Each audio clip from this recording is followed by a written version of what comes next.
Hello YouTube, this is Ben Gessel. How's it going? So before I jump into some things in my mind that I want to talk about here, I'm going to be more apt to let you guys just kind of relax a little bit and see some of the awesome scenery here at my parents' cabin out here in Mason Lake, Washington. Now, so I'm on vacation. It's been great. I'm just gonna kind of let you kind of take in the view here. Some trees and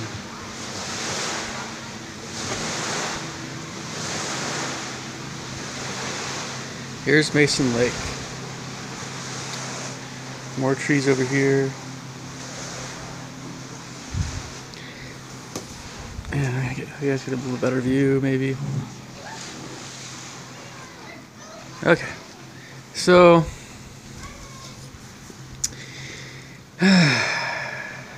okay, some of what I have to say is a little bit more about, I know, nutrition.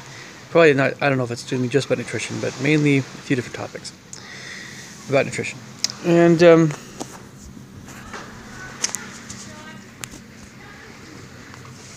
there's a gentleman, his name is Dr. Josh Axe.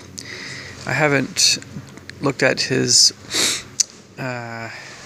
resume or credentials all that much, but my mom likes him, and I like him, and everything he's been talking about seems to me to be pretty scientifically sound.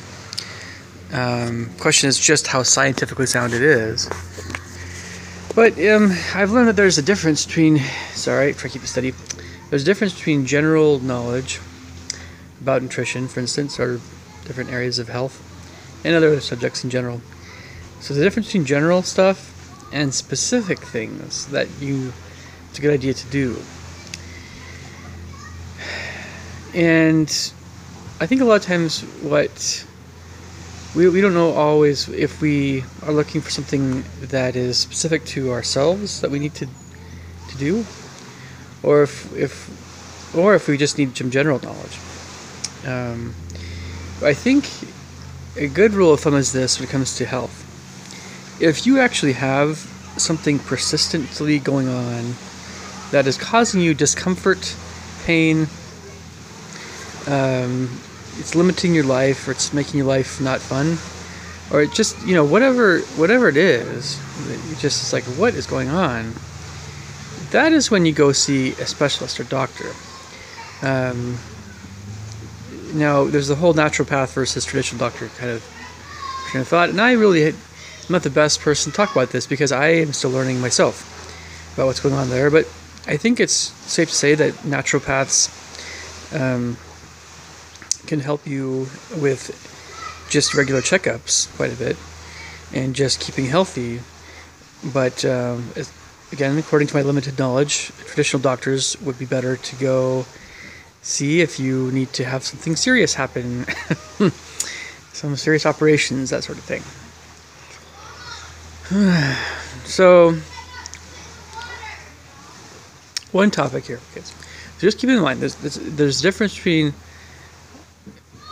knowledge that you need that is more specific to an issue you have, right, going on.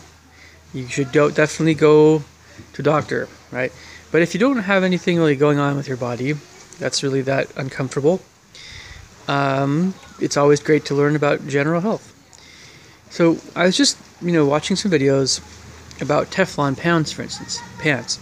Now, I still have, again, a lot to learn about this subject. And I know probably talking to a lot of moms out there, a lot of grandmas, and just a lot of folks that do cooking in general, whether or not you're mom or grandma, but definitely a lot of moms watching this regarding Teflon pans versus other kinds of pans. Now, I haven't checked this all out, and I'm curious about titanium pans and how much they cost. But it seems to me that titanium pans might be a good route to go if you're going to do a lot of high heat cooking on the stove.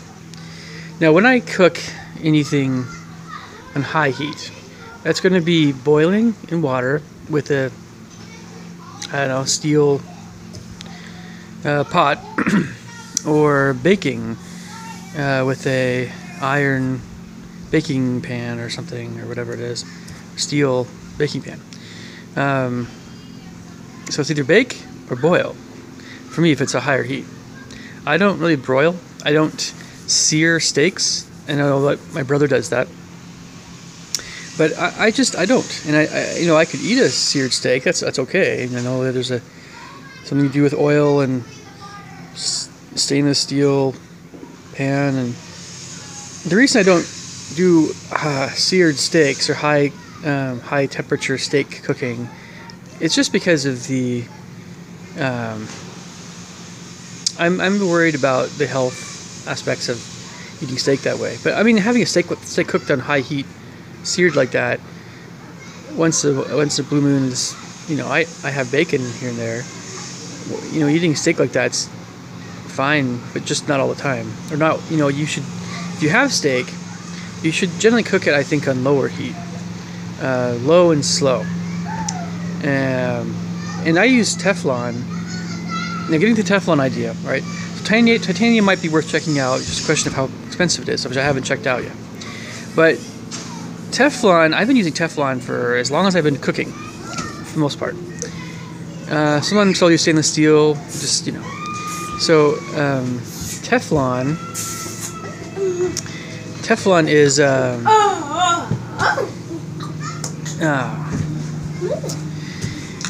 fine, as far as I know, for low heat cooking. But Dr. Axe is not convinced of this. He's I don't know, he didn't really specify in his information what temperatures are okay to use Teflon pan for. And again, it's a little shocking to think, oh, I've been using Teflon all this time on low heat, and it's supposed to cause estrogen-like properties and stuff. So there's all these things, that we're hearing, and the question is, how true are they? Or will they cause someone, like a man, to have more estrogen or whatever? So the Teflon companies, they say don't heat the Teflon pan over certain type of heat, 600 something degrees. And Teflon, I think, wears down over time, in general, over a long time. But I'm still convinced that you can use Teflon, just not at high temperatures. And I don't use my Teflon pan at high temperatures. On a dial kind of heat thing, I don't go beyond 5. But I'm, and I like a 1 to 9 kind of thing. I keep it at 4, and low and slow for chicken, beef, fish. And I use all those. I use Teflon pans for all those kinds of cooking for those low temperatures. And if I want to cook a big roast or something and bake it, then it's different. Who would ever put Teflon in the oven? That's just ridiculous. But I don't know. I mean, but it's worth checking out. This is a subject that I think is worth checking out. But there are, I don't know. If Teflon was unsafe, these companies would be sued, right? This would be a big issue. But it's kind of like the idea with microwaves. Are microwaves safe or not?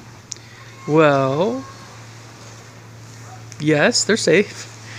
It's just a question of, how often do you use it? What do you use it for? And vitamins A and C tend to be kind of more sensitive to heat. So when you heat something, you're going to lose some A and C.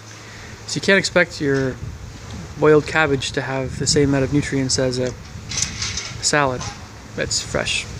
I mean, in terms of vitamin A and C, that sort of thing. There's that kind of train of thought. With microwaves are the same thing, but microwaves, I think they're still safe. But they just cook your food a little differently, basically. So I think it's a good idea is not to use the microwave. I mean, just don't use it all the time, maybe, or just use it to reheat foods, and that's it. Nobody's gonna get cancer from using the microwave. It's just ridiculous. I don't know. It's not ridiculous, but I don't believe it. So, what are some other things that I'm just watching some health videos, just trying to learn bit by bit, trying to make sense of things. I was going to mention something else here before we're done with this video. I'm talking with my brother, who's a doctor, or I keep forgetting what type of doctor, but he's, learned a great deal about nutrition as well. And all three of my brothers are more in the medical, dental arena. I'm a musician in the family, but so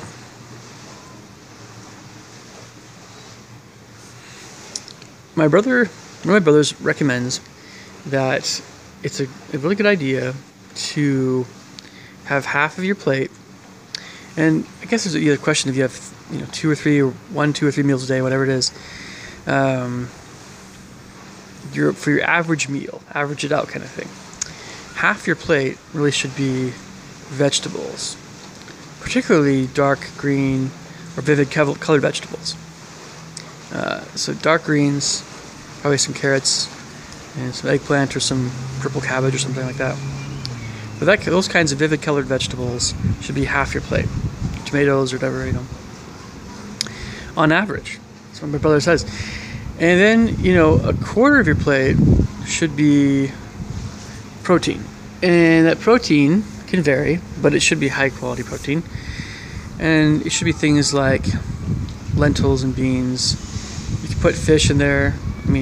Fish or egg. That's high quality wild organic fish. Organic egg and wild caught fish. And if you so choose, skinless organic, free range poultry or grass-fed red meat, but the grass-fed red meat should probably, we Americans still probably eat too much of it. So, it's tasty, but yeah, poultry and red meat. Those are the ones really to kind of not overdo it. But, all kinds of protein for that quarter of their plate. So again, half your plate vegetables, quarter of your plate protein. A lot of folks want to opt for the plant proteins. And then the other quarter of your plate should be carbohydrates. Specifically, fruits and whole grains. But there are a lot of folks that's kind of a bit controversial, so you could probably just do fruit.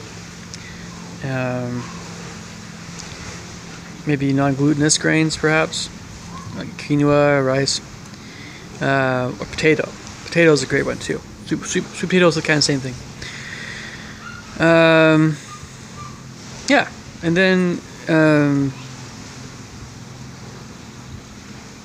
I suppose avocado would probably fall somewhere in the middle of all three of those things, because it's fat, protein, and carb.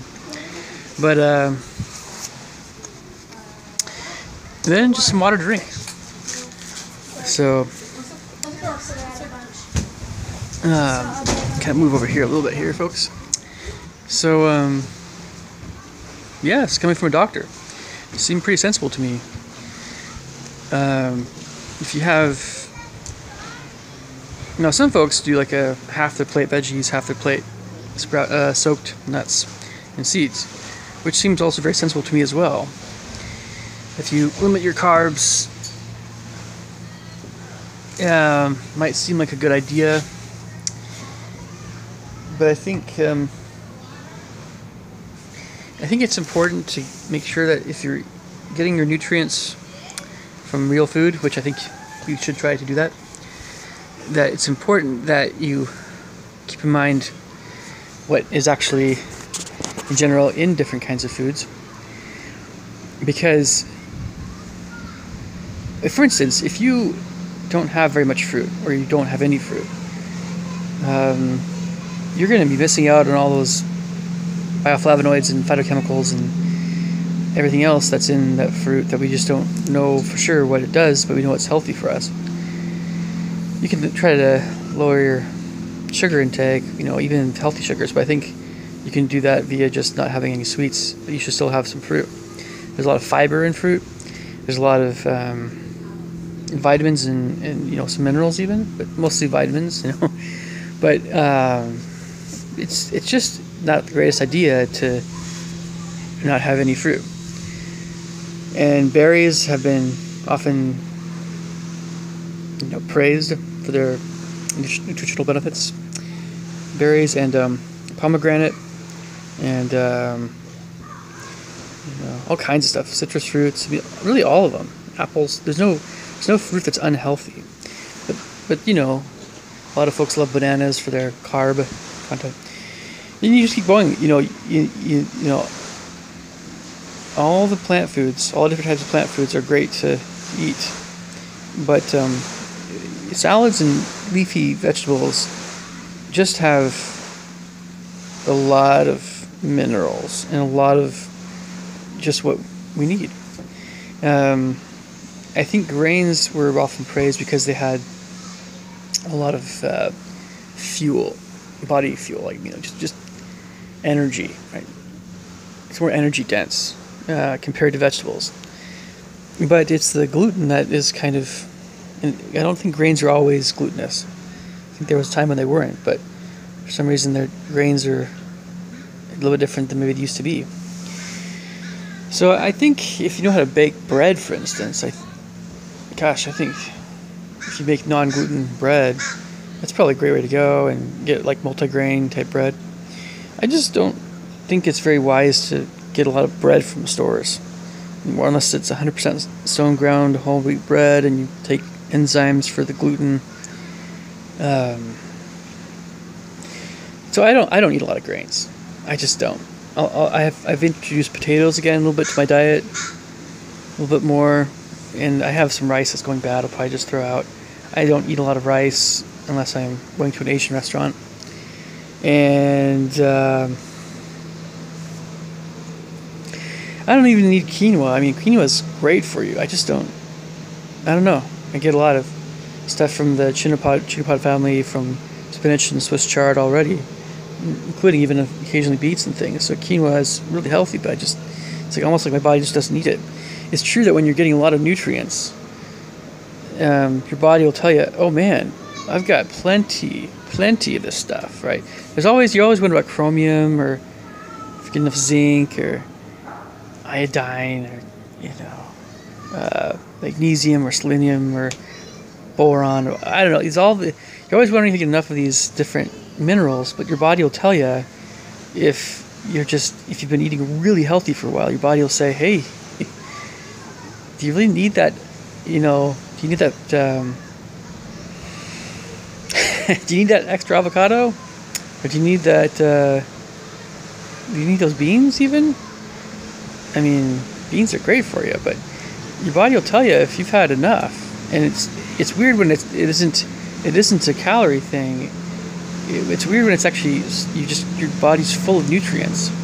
I've actually had that happen to me not too long ago, and you just don't need to eat anymore. You go do something else, And it's a great feeling to have that happen, because then you're like, oh, I don't need to eat all the time. And I think that we all need to experience that on a more recurring basis sometimes, because then it helps us not to overeat, and it helps us stay slimmer. And the best way of doing that, again, staying slim, is exercising, doing different stuff every day, and eating nutrient-dense foods so we don't have to overeat. Anyway, is there anything else I want to talk about in this video? Just enjoying myself here on vacation. Still learning like all you guys. So, there are a lot of things that I'm not too stubborn about. I'll try not to be. I'm always open to hearing new things. I just don't like it when it starts to become something, of course, like everyone else, I hate it when it becomes something more combative. Right. Yeah. All right. I'll catch you guys later. Leave me your thoughts and comments below. Catch you guys later. Thanks. Bye.